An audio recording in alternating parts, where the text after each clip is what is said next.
నమస్తే welcome to మన Bharat TV news నేను మీ శ్రీలత ముందుగా హెడ్లైన్స్ ఏపీలో భారీ వర్షాలున్న ప్రాంతాల్లో పింఛన్ల పంపిణీలో సచివాలయ ఉద్యోగులకు సీఎం చంద్రబాబు వెసులుబాటు ఏపీలో హాట్ టాపిక్ గా మారిన జత్వానీ వ్యవహారం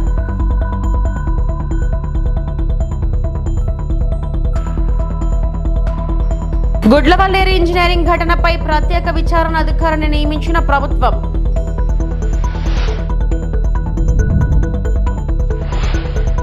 కేరళ జిల్లా న్యాయ వ్యవస్థ ఒక మహత్తరమైన బాధ్యత సిజేఐ దయచంద్రచూడ్ న్యాయ వ్యవస్థలో 72% మంది మహిళా న్యాయమూర్తులతో కేరళ అగ్రస్థానంలో ఉంది. The district judiciary is the first point of contact for a citizen in search of justice. The district judiciary is a crucial component of the rule of law. The arc of pending cases is defined by a triangle or a pyramid, large at the base and tapering as we move upwards. I now turn to the data on the changing demography of the Indian judiciary. An increasing number of women have been joining the district judiciary in the past few years. Women consisted of 58% of the total recruitment for civil judges in Rajasthan in 2023.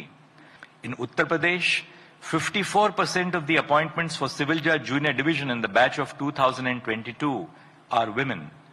In Kerala, 72% of the total number of judicial officers were women in the recently appointed batches. Now the question is, how do we ensure that these young women who are joining the judiciary will truly be mentors for the changing face of Indian society? And I do believe that this is the cause for hope. So we today have a young judiciary which is technologically savvy, technologically equipped, and truly representative of the changing demographic of India, of a true young nation, highly educated. They are all joining the judiciary, not as a matter of last resort, but as a matter of first resort. There has been Anakapalli పైక్రోపేట Brindavanam కాలనీలో పింఛన్ల పంపిణీ చేసిన హోంమంత్రి వంగల్పూడి అనిత. హోంమంత్రి Vangalapudi Anitha comments. ముఖ్యమంత్రి చంద్రబాబు నాయుడు పింఛన్ల పండుగ ఒకరోజు ముందుగానే తీసుకువచ్చారు. చరిత్రలో మొదటిసారి ఒకరోజు ముందు పింఛన్లు ఇవ్వడం. ఈ ఒక్క రోజులోనే 95% పింఛన్ల పంపిణీ చేశారు. వాయుగుండం నేపథ్యంలో అప్రమత్తమైన ఏపీ ప్రభుత్వం భారీ వర్షాల నేపథ్యంలో సీఎం మంత్రులు అధికారులతో టెలికాన్ఫరెన్స్ నిర్వహించారు. ఎలాంటి ప్రాణ నష్టం జరగకుండా ముందస్తు చర్యలు తీసుకోవాలని సీఎం ఆదేశించారు. లోతట్టు ప్రాంతాల్లో ఉండే ప్రజలను పునరావాస కేంద్రాలకు తరలిస్తున్నాం. అధికారులు ఎప్పటికప్పుడు ప్రజలను అప్రమత్తం చేస్తున్నారు. అందరూ కూడా మళ్ళీ ఇబ్బంది పడతారు. దీన్ని ఏం చేయాలి, 2వ తారీఖుకి మార్చాలా, ఏం చేయాలి అని చెప్పి తర్జన భర్జన పడే సమయంలో గౌరవ ముఖ్యమంత్రి గారి నోటి నుంచి వచ్చిన పదం 31ని ఎందుకు ఇవ్వకూడదు, పెన్షన్ అనేది ఒక రోజు లేట్ అవ్వకూడదు, కానీ ఒక రోజు ముందుగా ఇచ్చినా ప్రాబ్లం లేదు. డెఫినెట్ గా ఎవరైతే పెన్షన్దారులు ఉన్నారో వాళ్ళందరూ కూడా ఎదురు చూసే పరిస్థితి కనిపించకూడదు, ఒక్కరోజు కూడా వాళ్ళకి లేట్ అవ్వకూడదు అని చెప్పి చరిత్రలోనే మొట్టమొదటిసారిగా పెన్షన్ 1వ తారీఖుని కాకుండా ముందు రోజు కూడా ఈ రోజు రేపు ఆదివారం కాబట్టి శనివారం ఈరోజు 31ని ఈరోజు పెన్షన్ పంపిణీ కార్యక్రమం అనేది జరిగించడం అనేది ఆయన తాలూకా దూరదృష్టికి, అదేవిధంగా ఆయన తాలూకా నిబద్ధతకి ఒక పరాకాష్ట మనం అందరం కూడా చెప్పుకోవచ్చు ఈరోజు. ఎందుకనంటే చంద్రబాబు నాయుడు గారు అదే ఎన్డీఏ ప్రభుత్వం చెప్పినట్టుగానే ఈరోజు పెన్షన్ విధానంలో అందరికి కూడా ఆల్రెడీ ఈ టైంకే దగ్గర 76% పెన్షన్లు కూడా పంపిణీ చేయడం కూడా జరిగిపోయింది. అంటే ఒక్క రోజులోనే దగ్గర 95% పెన్షన్లు పంపిణీ చేసిన పరిస్థితి కూడా ఈ రోజు రాష్ట్ర ప్రభుత్వానికి ఉందంటే రాష్ట్ర ప్రభుత్వం తాలూకా ఎన్డీఏ ప్రభుత్వం తాలూకా నిబద్ధత ఎంతవరకు ఉందో మనందరం కూడా తెలుసుకోవచ్చు. అదేవిధంగా ఈ రోజు ఇందాకే మనకి ఎప్పుడైతే ఈ 3 రోజుల కాలంలో రాష్ట్రంలోని భారీ వర్షాలు మన అందరికీ కూడా తెలుసు. ఈ భారీ వర్షాల కారణంగా ఎక్కడా కూడా ఎటువంటి ఇబ్బంది కలగకూడదనే ఉద్దేశంతో ఇప్పుడే గౌరవ ముఖ్యమంత్రి గారు అందరు ఎమ్మెల్యేలతోని మంత్రులతోని అందరితోని కూడా ఇప్పుడు టెలికాన్ఫరెన్స్, కలెక్టర్లతో అందరితో కూడా టెలికాన్ఫరెన్స్ తీసుకున్నారు. టెలికాన్ఫరెన్స్ లో చాలా క్లియర్ గా చెప్పారు, ఎక్కడా కూడా ఒక ప్రాణం కూడా పోకూడదు, దానికి సంబంధించి ముందస్తు చర్యలు తీసుకోవాలని చెప్పడం. అదేవిధంగా ఇమీడియట్ గా నన్ను డిజాస్టర్ మేనేజ్మెంట్ లో కమాండ్ కంట్రోల్ రూమ్ లో ఉండమని నన్ను కూడా ఆదేశించడం జరిగింది. నేను ఇక్కడ నుంచి డైరెక్ట్ గా ఇప్పుడు కమాండ్ కంట్రోల్ రూమ్ కూడా వెళ్ళడం జరుగుతుంది.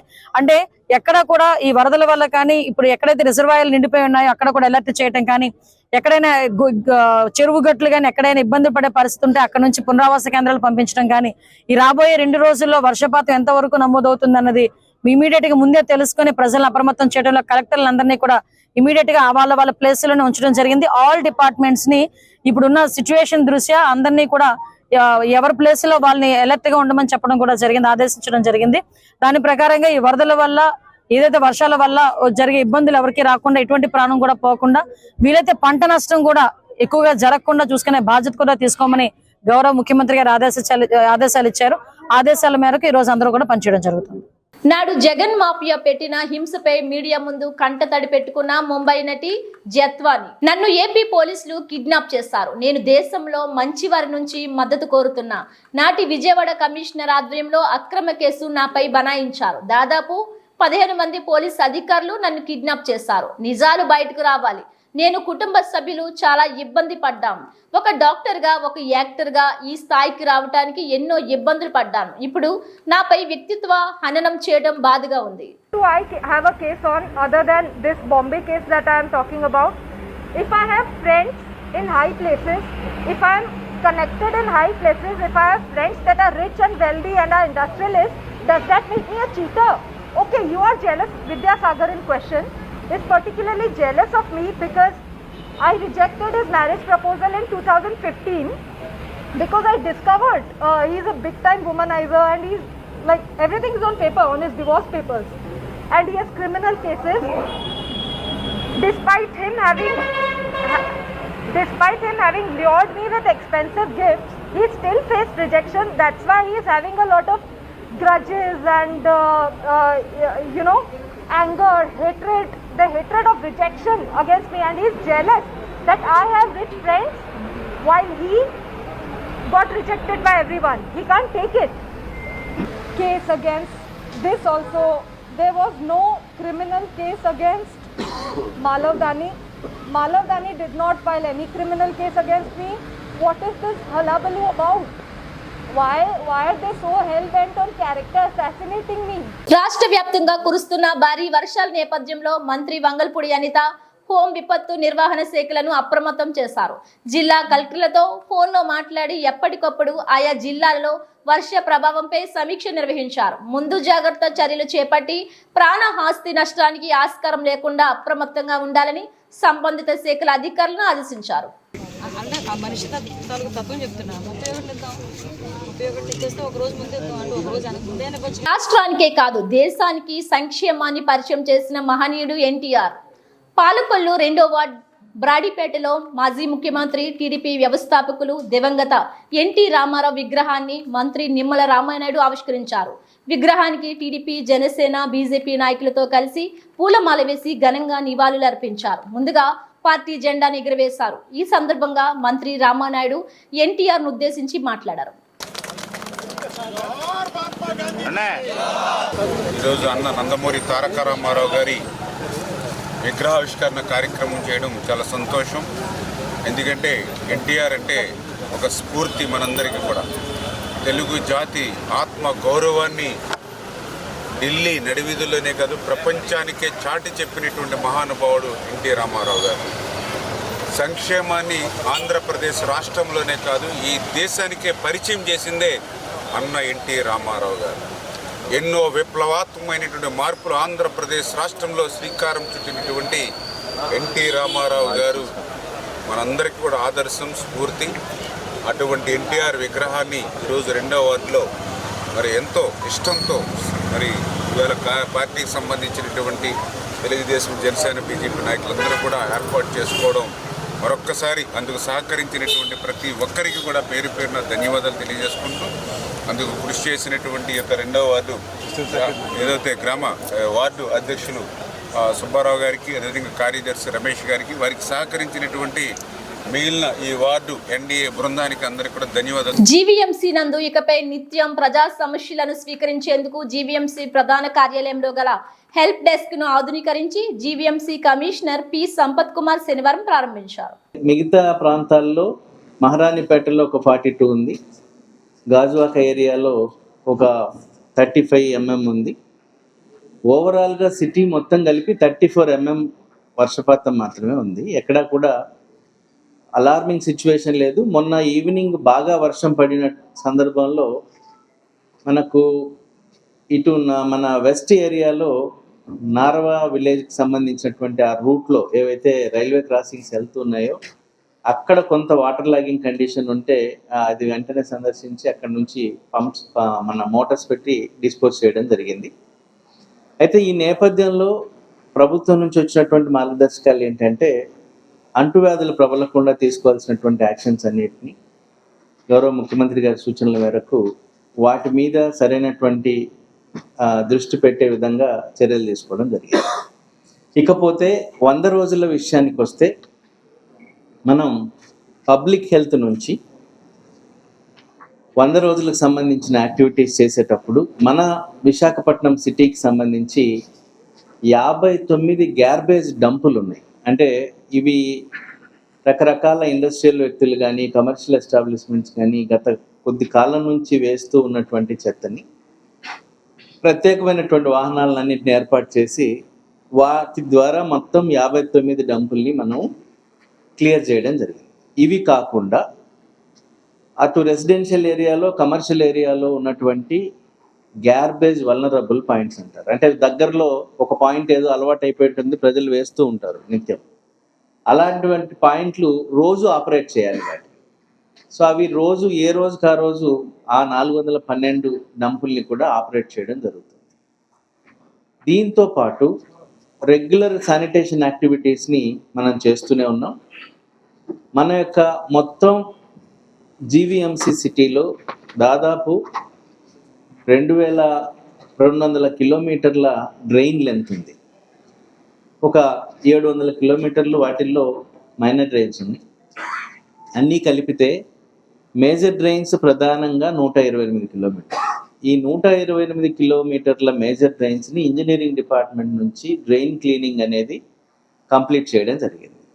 ఇవి కాకుండా మనకు మేజర్ డ్రైన్స్ ఏవైతే ఉన్నాయో ఈ మేజర్ డ్రైన్స్ పర్టికులర్గా ఇవన్నీ సముద్రంలోకి కలిసేటువంటి మేజర్ డ్రైన్స్ ఉన్నాయో వాటిల్లో ఇంకా కొన్ని వర్క్స్ జరుగుతూ ఉన్నాయి. బహుశా 3-4 డేస్లో ఆ వర్క్స్ కూడా కంప్లీట్ అయిపోతాయి.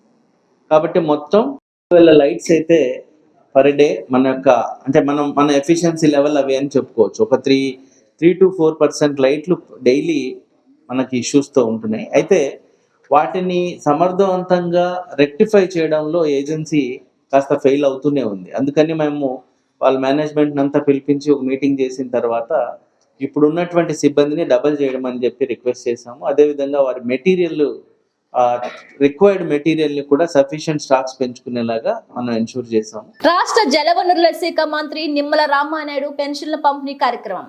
సమాజంలో ఎటువంటి ఆదరణ లేని వృద్ధులు, దివ్యాంగులు, వితంతువులను మానవత్వంతో ఆదుకున్నది ప్రజాకూటమి ప్రభుత్వమని రాష్ట్ర జలవనరుల శాఖ మంత్రి నిమ్మల రామానాయుడు అన్నారు.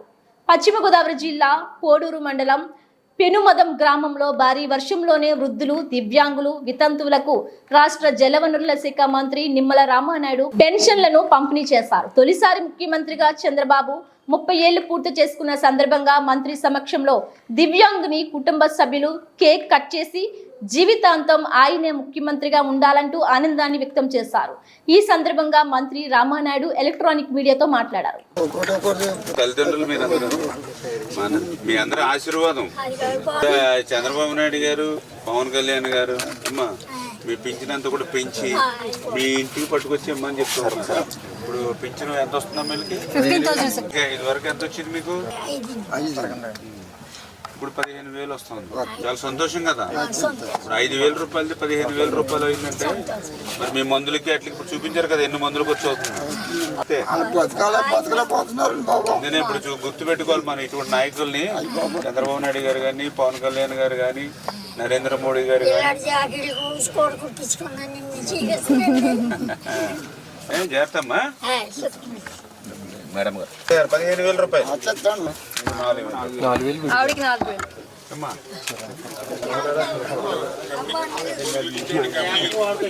సమాజంలో ఎవరైతే ఆదరణ లేక నిరాదరణకు గురైనటువంటి వృద్ధులు, వితంతులు, దివ్యాంగులు ఎవరైతే ఉన్నారో అటువంటి వారిని అందరినీ కూడా మానవత్వంతో ఆదుకునేటువంటి ప్రజా ప్రభుత్వం తెలుగుదేశం, జనసేన, బీజేపీ, ఎన్డీఏ ప్రభుత్వం.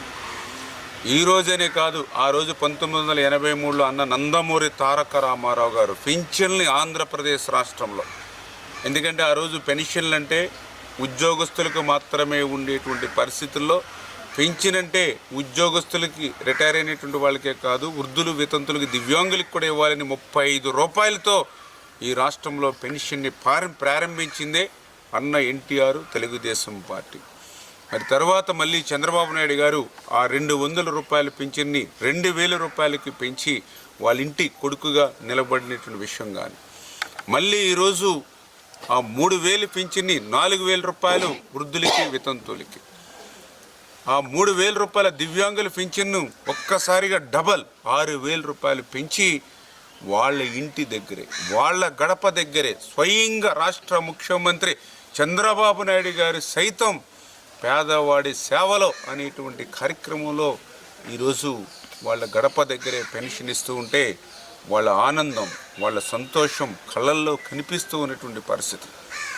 ఇప్పుడే మీరు చూశారు, ఈవేళ మందు బిళ్ళలు సమయానికి వేసుకోగలుగుతున్నామని అంటే, ఆసుపత్రులకు వెళ్ళి డాక్టర్లకి చూపించుకోగలుగుతున్నామనంటే, 2 ఇడ్లీలు తినగలుగుతున్నామనంటే చంద్రబాబు నాయుడు గారు, పవన్ కళ్యాణ్ గారి పుణ్యం. ఈవేళ మా నోట్లోకి 5,000 వెళ్తున్నాయని చెప్పి ఈవేళ ఎవరైతే పెన్షన్లు అందుకున్నటువంటి వాళ్ళు మాటల్లో చెప్తున్నటువంటి పరిస్థితి. వాళ్ళలో ఎంత ఆనందం, సంతోషం అంటే ఇప్పుడే మనం చూసాం. మరి ఏదైతే ఒక దివ్యాంగురాలు ఇంటికి, దివ్యాంగుడు ఇంటికి పింఛన్ ఇవ్వడానికి వెళ్తే మరి ఆ రోజు మరి చాలా క్లియర్గా మరి చెప్పడం జరిగింది. ఎవరైతే వాళ్ళ కుటుంబ సభ్యులు ఎవరైతే ఉన్నారో ఆ కుటుంబ సభ్యులందరూ కూడా మరి ఒక కేక్ కూడా తెచ్చి, అంటే చంద్రబాబు నాయుడు గారు రేపు 1వ తేదీకి ముఖ్యమంత్రిగా ప్రమాణ స్వీకారం చేసి 30 సంవత్సరాలు, అంటే మొదటిసారి ముఖ్యమంత్రిగా ప్రమాణం చేసి 30 సంవత్సరాలు రేపు ఏదైతే సెప్టెంబర్ 1వ తేదీకి అవుతూ ఉందో ఆ సందర్భంగా ఆ పెన్షన్ అందుకుంటున్నటువంటి కుటుంబ సభ్యులు కూడా కేక్ కట్ చేసి స్వచ్ఛందంగా వాళ్ళకి శుభాకాంక్షలు తెలుపుతూ ఉన్నారనంటే మా పేదవాళ్ళ జీవితాల్లో వెలుగులు నింపినటువంటి చంద్రబాబు నాయుడు గారు నిండు నూరేళ్ళు ఆయుర ఆరోగ్య ఐశ్వర్య ఆనందోత్సాహాలతో ఉండాలని అలా మనస్ఫూర్తిగా వాళ్ళు కోరుకోవడం చాలా చాలా సంతోషం. చంద్రబాబు నాయుడు గారు ఆ యొక్క మొదటిసారి ముఖ్యమంత్రిగా ప్రమాణ స్వీకారం చేసి 30 సంవత్సరాల సందర్భంలో కూడా ప్రజలు ఆ యొక్క సంక్షేమ కార్యక్రమాలు అందుకుంటున్న వారు కూడా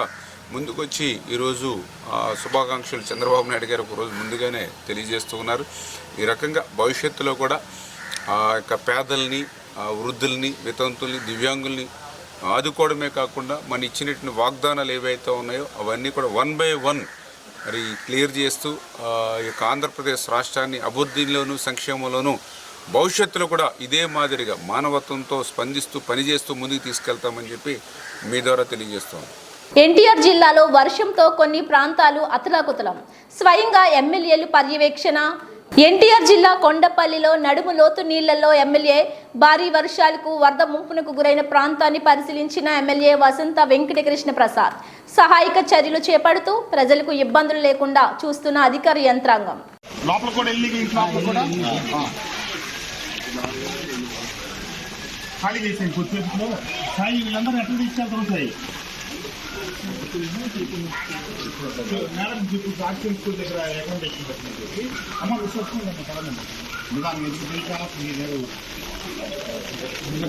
ఎన్టీఆర్ జిల్లా జగ్గియపేట మండలం వేదాద్రి జగ్గియపేట మండలంలోని వేదాద్రి గ్రామంలో వేంచేసి ఉన్న శ్రీ యోగానంద లక్ష్మీ నరసింహస్వామి వారి దేవాలయం ప్రాంగణంలో మహిళలు స్నానాలు చేసి దుస్తులు మార్చుకునే గది వరకు వరద నీరు ప్రవహిస్తోంది.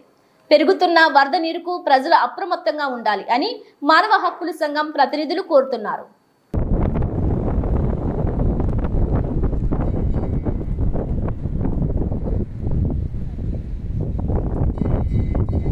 ఎన్టీఆర్ జిల్లా విజయవాడ మొగల్రాజుపురంలో ఇళ్లపై కొండ చర్యలు విరిగిపడ్డాయి. ఇళ్లలో నివసిస్తున్న కుటుంబ సభ్యులు శిథిలాల కింద చిక్కుకున్నారు.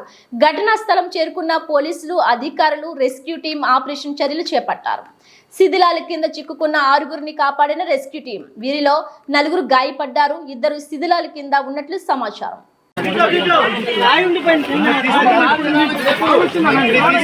జోరు వానను కూడా లెక్క చేయకుండా ఒక రోజు ముందే పింఛన్ల పంపిణీ చేసిన జిల్లా కలెక్టర్ చదలవాడ నాగరాణి. కాళ్ళ మండలం పెద్దామిరం ఎస్సీ కాలనీలో శనివారం ఉదయం జిల్లా కలెక్టర్ చదలవాడ నాగరాణి ఎన్టీఆర్ భరోసా పింఛన్ల పంపిణీ కార్యక్రమంలో పాల్గొని ఇంటింటికి వెళ్లి లబ్ధిదారులకు స్వయంగా పింఛన్లు అందజేశారు. దివ్యాంగులైన చిట్టూరి పుష్పావతి, అనుపోజు రాంబాబులకు 6,000 చొప్పున, వితంతులైన దీపాటి శాంతకుమారి, ఆదితల మార్తమ్మ, గోడి మరియమ్మలకు 4,000 రూపాయల చొప్పున, కరిపల్లి వెంకటేశ్వరరావు, దీపాటి అభిమన్యులకు వృద్ధాప్య పింఛన్లు 4,000 రూపాయల చొప్పున జిల్లా కలెక్టర్ చేతుల మీదుగా అందజేయడం జరిగింది. వృద్ధాప్యంతో మంచం దిగలేని పరిస్థితిలో గుడిసెలో ఉన్న కరిపల్లి వెంకటేశ్వరరావు వద్దకు జిల్లా కలెక్టర్ స్వయంగా వెళ్లి పింఛన్ అందజేసి వారి యోగక్షేమాలను ఆరా తీశారు. ప్రభుత్వం అండగా ఉంటుందని, ఆరోగ్యంగా ఉండాలని కోరారు. కాలనీ వాసులతో మమేకమై వారి సమస్యలను అడిగి తెలుసుకున్నారు. కాలనీలో ఏ సమస్య ఉన్నా అధికారుల దృష్టికి తీసుకొస్తే వీలైనంత త్వరగా వాటిని పరిష్కరిస్తామని తెలిపారు.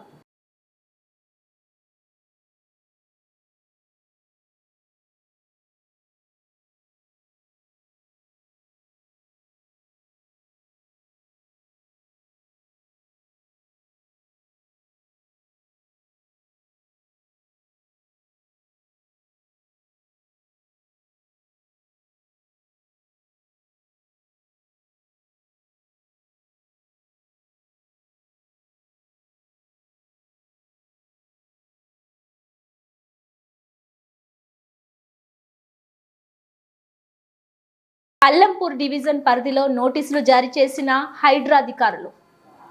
కూకట్పల్లి నియోజకవర్గం అల్లాపూర్ డివిజన్ పరిధిలో సున్నం చెరువు పరిసర ప్రాంతమైన పద్మావతి నగర్లో గురువారం నోటీసులు జారీ చేసిన హైడ్రా అధికారులు. నోటీసులు అందుకొని భయాందోళనకు గురవుతున్న వారిని కలిసిన MLA Madhavaram Krishnarao, corporator Sabiho Gousiddin, MLA Madhavaram Krishnarao comments. పేదల ఇళ్ల జోలికి వస్తే ఊరుకునేది లేదు. ఎమ్మెల్యే 40 సంవత్సరాల క్రితమే కాంగ్రెస్ ప్రభుత్వం రాజీవ్ గాంధీ నగర్ ఏర్పాటు చేశారు. పట్టాలు ఉన్న ఇండ్లకు సైతం నోటీసులు ఇవ్వడం సరైన పద్ధతి కాదు. కూలీ చేస్తూ బ్రతికే వారిపై హైడ్రా ప్రతాపం చూపిస్తే పేదలకు అండగా నిలబడతాం. బడాబాబులు చేస్తున్న కబ్జాల హైడ్రాకు కనబడటం లేదు. ఇప్పటికే కూకట్పల్లిలోని చెరువులకు సర్వే చేసి కంచెలు సైతం ఏర్పాటు చేశాం.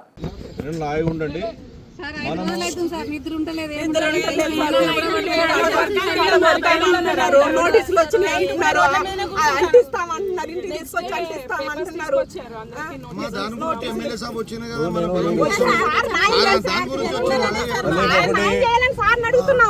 మనం ముందు నుంచి కూడా బీద ప్రజల దగ్గర పోవద్దని చెప్పి వాళ్ళకి మనం అడిగాం. మీ అసలు బీద ప్రజల దగ్గరికి వస్తే మేము ఊరుకునే ప్రసక్తి ఉండదు. ఖచ్చితంగా ఎమ్మెల్యేగా మా కార్పొరేటర్ మీ దగ్గర ఉంటాం, ఆదుకుంటాం. మీకు ఎట్టి మీకు ఎట్టి పరిస్థితుల్లో కూడా ఎవరు వచ్చినా భయపడే పరిస్థితి లేదు. ఏదో నిన్న మొన్న కట్టుకున్న ఇండ్లు కావి 30-40 ఏళ్ళ కట్టుకున్నాయి, 30-40 ఏళ్ళ కట్టుకున్న ఇండ్లు ఆల్రెడీ సేల్ డీడీలు అయినాయి. దీనికి ఎల్ఆర్ఎస్లు కట్టారు, రిజిస్ట్రేషన్ సేల్ డీడీ అంటే రిజిస్ట్రేషన్ ట్యాక్స్ కట్టారు. అదేవిధంగా నీకు అందరు కోట్లు ఉన్నాయి. మరి ఓట్లు వేసుకున్నప్పుడు తెలియదు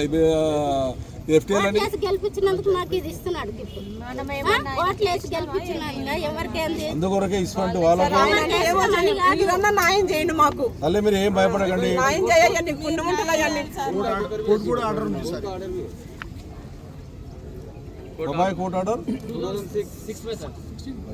కోర్టు ఆర్డర్ ఉంది. అన్ని ఉన్నాయి సార్. మేమేమో కబ్జా చేసుకొని మేమేం కట్టుకోలేదు సార్. మేము పైసలు పెట్టి కట్టుకొని ఉన్నాం సార్. పల్నాడు జిల్లా రెంటచింతల మండలం రెంటచింతల గ్రామ శివారులో ఉన్న గోలివాగు ఉదయం నుంచి పడుతున్న భారీ వర్షం కారణంగా పొంగి పొర్లుతోంది. ఈ కారణంగా వాహనాల రాకపోకలు నిలిచిపోయాయి. ఎటువంటి అవాంఛనీయ ఘటనలు జరగకుండా అక్కడ పోలీసు వారు వాగులు ఎవరు దాటే ప్రయత్నం చేయకుండా పర్యవేక్షిస్తున్నారు.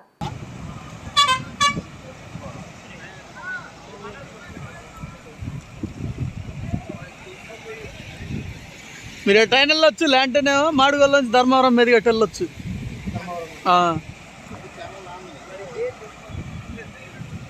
Very good.